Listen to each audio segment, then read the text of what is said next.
यं ब्रह्मवेदान्तविदो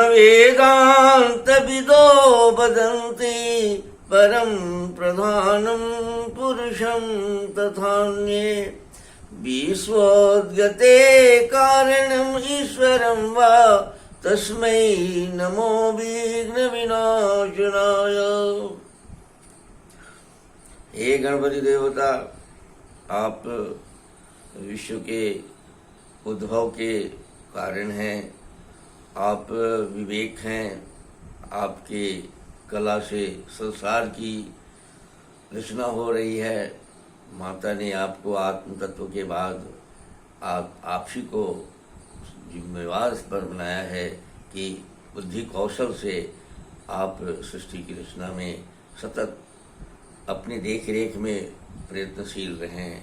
थोड़ा सा चैतन्यता को में भी अगर आप प्रयत्नशील हो जाते तो लोगों में चेतन तत्व का विकास हो जाता और स्वस्थ रहने की प्रवृत्ति जो भूल गए हैं लोग कि कैसे हम स्वस्थ रहेंगे। हमारे पूर्वज, हमारे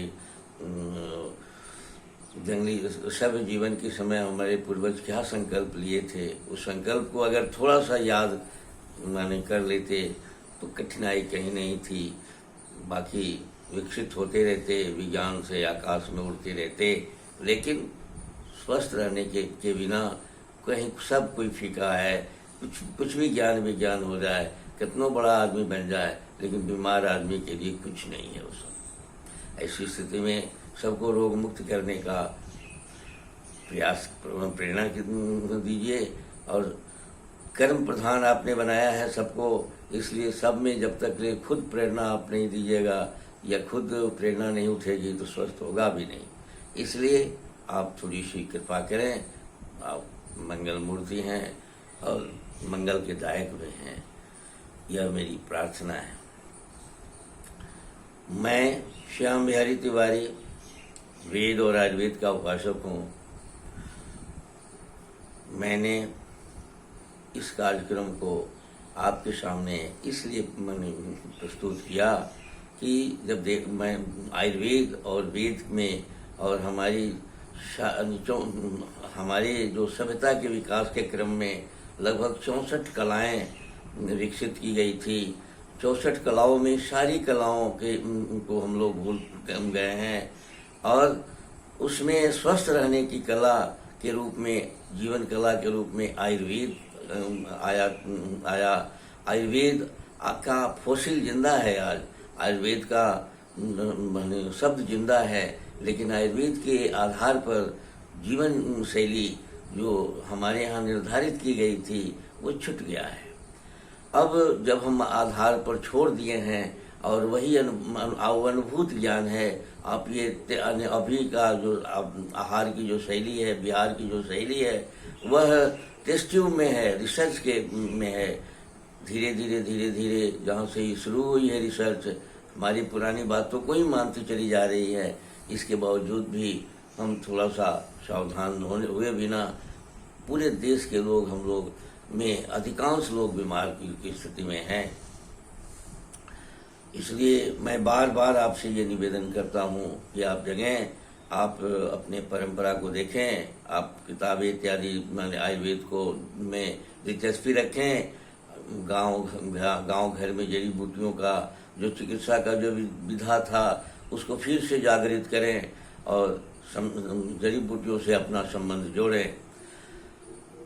इस कार्यक्रम के अंतर्गत मैं ओज पर बात कर रहा हूँ। ओज हमारे जीवन का सार तत्व है। लाइफ उसी में लाइफ छिपी हुई है, ओज में ही लाइफ छिपी हुई है। ओज बनते हैं प्रकृति पदार्थों से, पेड़ पौधों से ओज बनती है। हमारे भाव से, भावनाओं से भी ओज बनती है। जैसे क्रोध इत्यादि करने वाले लोगों को या चिड़चिड़ा लोगों को या झगड़ा करने वाले लोगों को क्रोध ओज कम बनता है। तो इस तरह से अक्षरों से ब्रह्मांड बना है। भाव में प्रत्येक भाव में अक्षर होते हैं। उन अक्षरों के मेल से जो हम के साथ जो रहते हैं उनको भी ओज बनता है। ओज हमारे चतुर्दिक चारों तरफ से ओज बनाने की प्रक्रिया तो होती है, लेकिन जब हम सतर्क रहते हैं, सावधान रहते हैं, उस संदर्भ में जब हम चिंतनशील रहते हैं तभी हमको मिलता है, लापरवाह रहते हैं तो हमको नहीं मिलता है। क्योंकि प्रकृति के साथ जो संबंध हम बना के रखते हैं, ईश्वरीय सत्ता की जो स्वचालित शैली से हम चल रहे हैं, उस पर हम नजर रख के चलते हैं, तो उसके साथ हमारा कनेक्शन हो जाता है। आज मैं आपको ऊर्जवर्धक पदार्थों के कड़ी में जो आयुर्वेद का छोटा मोटा जो सब लोग आप लोग कर सकते हैं बोझ बढ़ाने के लिए, बहुत महंगी दवाइयाँ वैद्य जड़ी बूटियों का, या जो पहचान अगर जड़ी बूटियों का बहुत नहीं है तो भी आप एक नुस्खा है जो हमारे यहाँ आयुर्वेद की ओर से बताया गया है और बहुत गुणकारी है। वह है माड़ और दाल, मूंग का दाल और चावल या चावल का माड़। अब इसके ऊपर ये इतना गुणकारी है कि इससे माड़ बनता है। उसके माड़ बनाने के पहले तरीका बता देता हूँ, तब गुण बताऊंगा। चावल पहले तो ढेकी का कुटा हुआ चावल रहता था, आज पॉलिश चावल है। पॉलिश चावल में हमको हमारे ओज बनाने के जो प्रेरक तत्व हैं वो पॉलिश चावल में नहीं है, खत्म हो गए हैं। तो वैसी स्थिति में आप जो मशीन से चावल कुटा जाता है तो उसका ऊपर का छिलका आप हटा के जो उसका कण वाला पेटी है या लाल पीला जो भी कण वाला पेटी है उसको अगर आप करते हैं, या पॉलिश नहीं करके एक बार का छांटने से ही अगर आप चावल लेते हैं तो उस चावल को से माड़ बनाइए। और मूंग का दाल और चावल दोनों बराबर मात्रा में होनी चाहिए। अगर चावल पॉलिश नहीं मिलती है तो एक उपाय और शास्त्रों ने ही बताया है कि आपके यहाँ चिवड़ा है, चिवड़ा में समूचा है, जो पूरे चावल है उसमें वो पॉलिश नहीं है, उसमें पॉलिश करने की जरूरत नहीं पड़ती है, तो आधा चिवड़ा आधा मूंग का दाल ले लें, यानी बराबर ले लें और दोनों को पाउडर कर दें, चूर्ण बना दें और 14 गुना से 15 गुना तक पानी में डालकर और उसको उबालें। उबलते जब वो माड़ जैसा गाढ़ा हो जाए तो उसको उतार लें और उसमें सौंठ, पीपल, मरीच, अगर ये मरीच या पीपल और सौंठ नहीं मिले तो थोड़ा सा हरा मिर्चा, धनिया और हींग आप और जीरा, इससे आप उसको छौंक दें और उससे उसको पीने की आदत डालें। यानी सिर्फ ये आप बोलने में तो बड़ी छोटी नुस्खा है, ये आपके लिए लगेगा कि साहब ये वैज्ञानिक नहीं है, लेकिन आप अगर जहाँ बिल्कुल जर्जर हो गया है आदमी, बहुत कमजोर हो गया है, उसको भी इस मैजिक यानी जादुई ढंग से ठीक करने की बात आयुर्वेद की ही ओर से कही गई है और अनुभूत भी है। इसका गुण है कि यह भूख बढ़ाता है। यानी आप जब मार पीते हैं बहुत जल्दी ही बैक्टीरिया में वो चेंज कर जाता है और चेंज कर जाता है, आपके शरीर में मिल जाता है, थोड़ा मिले ज़्यादा मिले आपको तुरंत शक्ति बढ़ती है।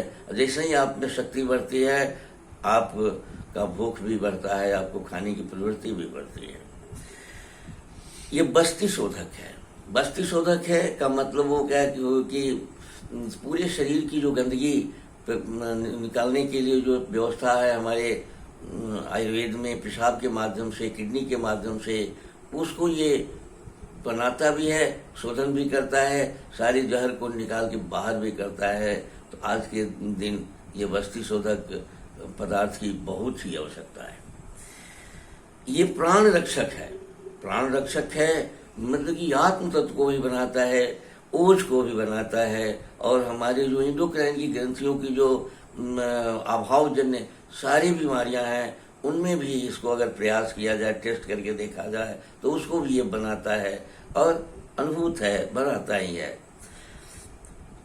यह खून को भी बनाता है, मानी कि ये आप न इसमें हेमोग्लोबिन, आपको पता है कि हेमोग्लोबिन है, कोई हरा सब्जी है, न प्रोटीन है, विटामिन है, लेकिन इसके बावजूद भी इससे जितना जल्दी खून बनता है, आप किसी भी विटामिन और किसी भी सिरप से कहीं से नहीं बनाया जा सकता। यह थोड़ा सा पित्त के दोष से जब मारक लक्षण शरीर में बीमार है तो कभी कभी थोड़ा थोड़ा हल्का हल्का बुखार इत्यादि भी रहता है, उसको भी दूर करता है, कफ को भी दूर करता है और वायु को भी पुष्ट करता है, वायु के बनाने की क्रिया में और मदद करता है। यह कफ पित्त वात तीनों दोष का नियंत्रित माने संतुलित भी करता है, बनाता भी है, उसको संतुलित भी करता है। वैसी स्थिति में इस माने अष्टगुण मंड का, आयुर्वेद का ही अष्टगुण मंड है, शास्त्रीय है, अष्टगुण मंड का बहुत बड़ा गुण है। ध्यान यही रखना चाहिए कि मूंग को साबुत ले और पॉलिश चावल के बदले लाल चावल अगर मिलता है तो ठीक है, छिलका चुराया हुआ, नहीं तो चिवड़ा ले लिया जाए, दोनों को बराबर बराबर मात्रा में लेके ये दोनों के से 15 गुना ज़्यादा पानी, 14 गुना पानी ज़्यादा लेके उसमें इसको उबाला जाए और थोड़ा सा सौंठ, पीपल, अदरक, मिर्च, गोल मिर्च, ये सब दिया जाए, हींग से थोड़ा सा छौंक दिया जाए तो ज़्यादा और बेटर हो जाता है। जीरा और धनिया भी इसमें मिलाई जाती है, स्वाद के अनुसार अपना मिला लेना है और थोड़ा सेंधा नमक भी मिला के खाया जा सकता है। इसको सेंधा नमक भी इसमें शास्त्रों ने कहा है कि मिलाया जाता है। इस तरह से यह योग, यह नुस्खा इतना छोटा है और इतना आपके लिए करने लायक है कि आप आसानी से कर लेंगे, इसमें कहीं संदेह नहीं है। और इसको करके देखें, बहुत ही लाभदायी है। और जो बीमार से उठते हैं उनको अगर कुछ दिन पिलाया जाए, अगर नहीं पार लगता है तो घर में जो माड़ बनता है वो और मूंग के दाल को मिला के भी अगर आप इसका सेवन बढ़ाते हैं, आप कंपल्सरी 1 गिलास पीते हैं तो आप स्वस्थ हो सकते हैं, ओज आपका बढ़ सकता है, ओज वाले जितने गुण हैं मिल सकते हैं। आज इसी के साथ इस कार्यक्रम को मैं विश्राम देता हूँ। कल मैं एक आध और नुस्खों को पर आने वाली कड़ी में एक आध और नुस्खे बताकर फिर आगे हम लोग रोग को की ओर बढ़ेंगे, चिकित्सा की ओर बढ़ेंगे। धन्यवाद।